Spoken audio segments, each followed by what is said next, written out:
कैसे हैं आप लोग? तो आज हम लोग फिर से करने जा रहे हैं क्वेश्चन पेपर। तो कल हम लोगों ने जो क्वेश्चन पेपर स्टार्ट किया था उसमें केवल हम लोगों ने ऑप्शनल क्वेश्चन किए थे, कितने 20 किए थे। उसके आगे के अति लघु लघु मतलब वेरी शॉर्ट शॉर्ट एंड जो आप लोगों के लॉन्ग क्वेश्चन है वो रह गए थे। तो पूरा पेपर हम लोग यहाँ पर सॉल्व करेंगे बिल्कुल अच्छी तरीके से, एक एक क्वेश्चन यहाँ पर हम लोग कवर करेंगे। तो उसी को आज हम लोग आगे कंटिन्यू करेंगे और आज हम लोग करेंगे अति लघु उत्तरीय प्रश्न। तो आज हम लोग 10 क्वेश्चन करने वाले हैं अति लघु उत्तरीय प्रश्न जो उस पेपर में आए हुए थे। तो अभी आप लोगों को पेपर भी दिखा दूंगी जिससे आप लोगों को पता चल जाएगा कि वही क्वेश्चन जो पेपर में आए हुए हैं वही हम लोग करने वाले हैं। तो आज हम लोग करेंगे 10 क्वेश्चन करेंगे। ये सारे क्वेश्चन जो है पेपर में आए हुए हैं, तो इन सब का जो आंसर है वो यहाँ पर मैंने मेंशन कर दिया है विद क्वेश्चन। तो 10 क्वेश्चन है जिनका हम लोग आज बहुत ही अच्छी तरीके से अपनी क्लास में जो आंसर है वो समझने वाले हैं। तो पहले हम लोग पेपर देख लेते हैं एक बार, उसके बाद हम लोग यहाँ से स्टार्ट करते हैं। तो यही पेपर वो है जो हम लोग कल सॉल्व कर रहे थे, यही कर रहे थे ना। तो ये सारा हम लोगों ने, ये सब कुछ हम लोगों ने कर लिया था, ये सारी चीज़ें हम लोगों ने कर ली थी और यहाँ तक जो चीज़ें हम लोगों ने कवर कर ली थी। 20 क्वेश्चन एमसीक्यू कर लिए थे। आज हम लोग ये वाले करेंगे अति लघु उत्तरीय प्रश्न। तो इनको हम लोग अपनी क्लास में सॉल्व करेंगे। और ये कितने टोटल क्वेश्चन हैं? तो 10 क्वेश्चन है। कितने हैं? 10 हैं जिनको हम लोग अपनी क्लास में करने वाले हैं। तो पहला है सतत आजीविका की विशेषता क्या है। दूसरा है अर्थपूर्ण कार्य से आप क्या समझते हैं। तीसरा पोषण का अर्थ लिखिए। संतुलित आहार का अर्थ लिखिए। जन स्वास्थ्य में पोषण की क्या भूमिका है। पैटर्न किसे कहते हैं। डिज़ाइन में आवर्तिता का क्या अर्थ है। कुटुअर किसे कहते हैं। कोयले की प्रेस किसे कहते हैं। आतिथ्य प्रबंधन का महत्व क्या है। 10 क्वेश्चन है। यही 10 क्वेश्चन जो है हम लोग अभी रिटन वाले फॉर्म में करेंगे, मतलब क्वेश्चन होगा उसके नीचे विद उसका आंसर जो है मेंशन किया होगा। तो इनको हम लोग डिटेल सॉल्यूशन हम लोग अपनी क्लास में करेंगे। आज ये करेंगे और कल हम लोग क्या करेंगे, लघु उत्तरीय जो प्रश्न दिए हुए हैं उनको अपनी क्लास में करेंगे। तो इस प्रकार से पूरा पेपर जो है हम लोग अच्छी तरीके से सॉल्व कर लेंगे, क्योंकि हम लोगों का सिलेबस पूरा कवर हो चुका है। अब यही सारी चीज़ें हम लोग अपनी क्लास में करने वाले हैं। तो आइए स्टार्ट करते हैं। पहला क्वेश्चन कौन सा था? सतत आजीविका की विशेषता क्या है। तो सतत आजीविका क्या है? जीवन को अच्छा बनाने की प्रबल इच्छा जिससे व्यक्ति के जीवन में साधन और साध्य की प्राप्ति हो सके। तो जो सतत आजीविका है वो क्या है? जीवन को अच्छा बनाने की प्रबल इच्छा, जीवन को अच्छा बनाने की प्रबल इच्छा है जिससे व्यक्ति के जीवन में साधन और साध्य की प्राप्ति हो सके। तो ये क्या है? आजीविका की विशेषता है। कौन सी आजीविका की? सतत आजीविका की। अगला क्वेश्चन है अर्थपूर्ण कार्य से आप क्या समझते हैं। मतलब अर्थपूर्ण कार्य क्या होता है। अर्थपूर्ण कार्य समाज अन्य लोगों के लिए उपयोगी होता है। मतलब जो अर्थपूर्ण कार्य होता है वो समाज के साथ साथ लोगों के लिए भी उपयोगी होता है, जिसे जिम्मेदारी से किया जाता है और इसे करने वाले के लिए आनंददायक भी होता है। और जो अर्थपूर्ण कार्य होता है वो जिम्मेदारी के साथ किया जाता है और साथ ही करने वाले के लिए आनंददायक भी होता है। तो अर्थपूर्ण कार्य क्या है? समाज तथा अन्य लोगों के लिए उपयोगी होता है, जिसे जिम्मेदारी से किया जाता है और इसके करने के वाला जो व्यक्ति है वो भी आनंददायक होता है। तो ये अर्थपूर्ण कार्य का अर्थ हो गया। जो इस प्रकार से आप लोग अपनी आंसर जो शीट होती है उसमें लिखेंगे। अगर इस तरीके से नहीं लिखेंगे तो आप लोगों को नंबर भी बहुत अच्छे नहीं मिलेंगे। तो सारी चीज़ें बहुत ही अच्छी तरीके से आप लोगों को लिखनी होगी कॉपी में। अगला क्वेश्चन है पोषण का अर्थ लिखिए। पोषण का अर्थ क्या है? भोजन की वे सभी तत्व जो शरीर में आवश्यक कार्य करते हैं। मतलब भोजन के वे सभी तत्व जो शरीर में आवश्यक कार्य करते हैं उन्हें पोषक तत्व कहते हैं।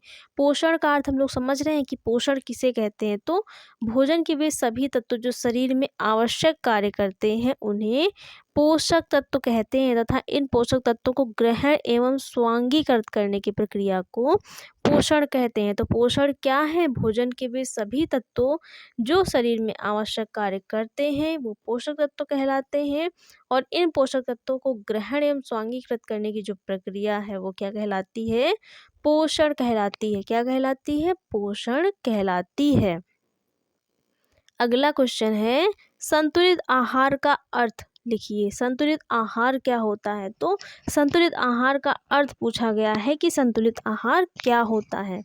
ऐसा भोजन जिसमें ऐसा भोजन जिसमें भोजन में पाए जाने वाले सभी पोषक तत्व निश्चित मात्रा व अनुपात में होते हैं संतुलित आहार कहलाता है। मतलब ऐसा भोजन जिसमें सभी पोषक तत्व जैसे कि कार्बोहाइड्रेट, प्रोटीन, वसा, मिनरल्स हो गए और विटामिन्स हो गए और जल हो गया। पोषक तत्व कितने होते? 6 होते हैं। ये 6 निश्चित मात्रा और अनुपात में होते हैं तो वही भोजन कौन सा भोजन कहलाता है? संतुलित भोजन कहलाता है।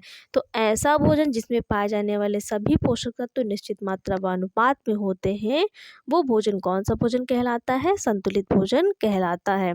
अगला क्वेश्चन है, जन स्वास्थ्य में पोषण की क्या भूमिका है? जन स्वास्थ्य में पोषण की भूमिका पूछा गया है। क्या भूमिका है? जन स्वास्थ्य पोषण अध्ययन का वह क्षेत्र है जो अच्छे स्वास्थ्य के लिए पोषण संबंधी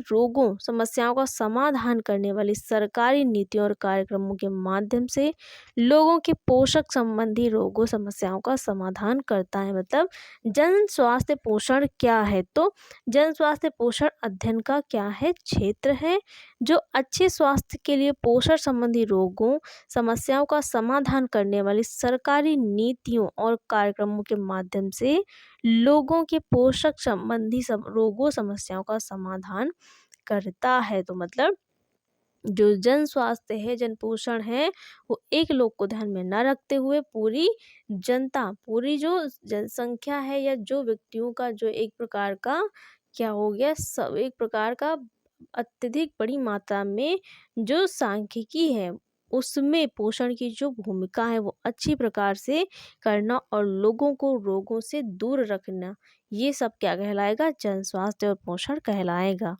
अगला है, पैटर्न किसे कहते हैं? तो पैटर्न क्या होता है?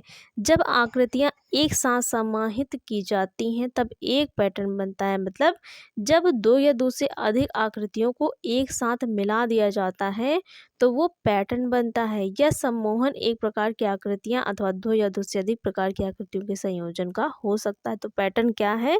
जब दो या दो से अधिक आकृतियों को एक साथ मिला दिया जाता है तो वो पैटर्न कहलाता है। पैटर्न की परिभाषा अगर आएगी तो यही लिखना है आप लोगों को, जब दो या दो से अधिक आकृतियों को एक साथ मिला दिया जाता है तो बनने वाली जो संरचना है वो क्या कहलाती है? पैटर्न कहलाता है।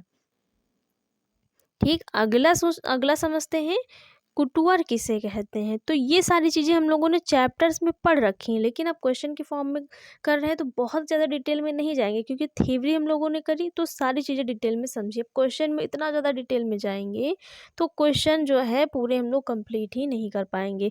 अभी हम लोग इस प्रकार से कर रहे हैं और आगे एक दो मैराथन आप लोगों के लिए थोड़ा टाइम लगेगा टाइप करने में और सारी चीज़ें अरेंज करने में, तो वो हम लोग करेंगे जिससे आप लोगों को यूनिट वाइज जो क्वेश्चन है वो मिलेंगे। ठीक है, तो कुटुअर किसे कहते हैं? कुटुअर क्या होता है? फ्रांस में परिधान निर्माण करने की जो कला है उसे क्या कहते हैं? कुटुअर कहते हैं। तो कुटुअर क्या होता है? फ्रांस में परिधान निर्माण करने की कला को क्या कहा जाता है? कुटुअर कहा जाता है। आतिथ्य प्रबंधन का महत्व क्या है? आतिथ्य प्रबंधन का महत्व पूछा गया। तो आप लोग देख रहे हैं जो आप लोगों के चैप्टर स्टार्ट हुआ है थ्योरी और लास्ट में जो आप लोगों के चैप्टर के पीछे जो एमसीक्यू दिए हुए हैं और जो क्वेश्चन दिए हुए हैं तो केवल एमसीक्यू वाले से ही क्वेश्चन नहीं बने बल्कि थ्योरी में से जो हेडिंग्स दी हुई हैं चैप्टर में वहाँ से भी क्वेश्चन बना दिए गए हैं। तो अगर थ्योरी आप लोग अच्छी तरीके से पढ़ेंगे तभी भी आप लोग जो क्वेश्चन है वो कर पाएंगे क्योंकि जो क्वेश्चन है वो चैप्टर से बन रहे हैं। जो क्वेश्चन दिए हुए पीछे वहाँ से पूछे बहुत कम जा रहे हैं। आतिथ्य प्रबंधन का महत्व क्या है? वर्तमान में लोग अनेक कारणों से देश और अंतर्राष्ट्रीय स्तर पर एक स्थान से दूसरे स्थान तक यात्रा करते रहते हैं। तो जो लोग होते हैं वो क्या करते हैं? वर्तमान में एक स्थान से दूसरे स्थान पर यात्रा करते रहते हैं। तो उनकी यात्रा को सुगम और सरल बनाने के लिए जो जगह जगह पर होटल्स हो गया, मोटल्स हो गया, कॉटेज हो गया, रिज़ॉर्ट हो गया, ये सब खोले गए हैं। तो ये क्या करते हैं? लोगों की जो यात्राएं हैं उसको सुगम और सरल बनाने का कार्य करते हैं। तो इसी को क्या कहते हैं? आतिथ्य प्रबंधन कहते हैं। लोगों के जो एक स्थान से दूसरे स्थान पर यात्रा करना है, आना जाना है, उसमें क्या करना? उनकी सहायता करना और उन्हें वहाँ पर जहाँ पर वो गए हैं वहाँ पर घर जैसी सुविधाएं प्रदान करना क्या कहलाएगा? आतिथ्य प्रबंधन कहलाता है। अगला है आप लोगों का डिज़ाइन में आवर्तिता का क्या अर्थ है। तो आवर्तिता को इंग्लिश में समझेंगे तो क्या होता है, रिपीटिशन मतलब दोहराव होता है। क्या होता है, रिपीटिशन होता है, दोहराव होता है, किसी चीज़ को बार बार रिपीट करना। तो डिज़ाइन में आवर्तिता का क्या अर्थ है, डिज़ाइन अथवा विवरण की रेखाओं, रंगों अथवा अन्य तत्वों को दोहराकर पैटर्न का सृजन करना, जिसके माध्यम से पदार्थ या पोशाक देखने में अच्छी लगे। मतलब कोई भी डिज़ाइन, रेखा या कलर को अन्य तत्वों को दोहरा कर, जैसे यहाँ पर वही डिज़ाइन बनाया गया तो फिर यहाँ पर, फिर यहाँ पर, फिर यहाँ पर, तो ये क्या है, बार बार रिपीट किया जा रहा है। तो इस प्रकार से क्या किया जाता है, जो पोशाक बन रही है वो देखने में अच्छी लगती है। तो आवर्तिता क्या है, जो दोहराव पैटर्न का है वो क्या कहलाता है, आवर्तिता कहलाता है। और आप लोगों का लास्ट क्वेश्चन है कि कोयले की प्रेस किसे कहते हैं। कोयले की प्रेस किसे कहते हैं। तो कोयले की प्रेस कैसी होती है, आप लोगों ने देखा होगा, इस प्रकार से होता है। कोयले का प्रेस इस प्रकार से बना हुआ होता है और यहाँ पर ऐसे पकड़ने वाला लगा हुआ होता है, इस प्रकार से कुछ होता है और इसके ऊपर एक ढक्कन जैसा होता है, इस प्रकार की होती है कोयले की प्रेस।